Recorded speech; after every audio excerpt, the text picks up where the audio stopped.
Hey guys, Sean and Brian here at Nichols Marine in Norman. Hey, I have a 2013 Triton X18c.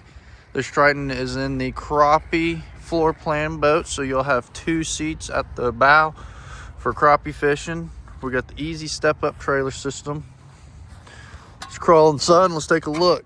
This boat comes equipped with a Garmin Force trolling motor, 36 volt or 24 volt.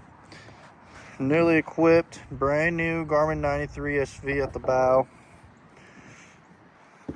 Here at the console, we have a Lowrance HDS9, also with a 93 SV Garmin.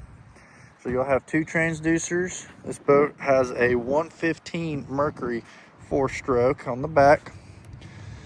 Big live well for crappie. 1 live well system with a divider. You'll have flip-up seats for extra storage.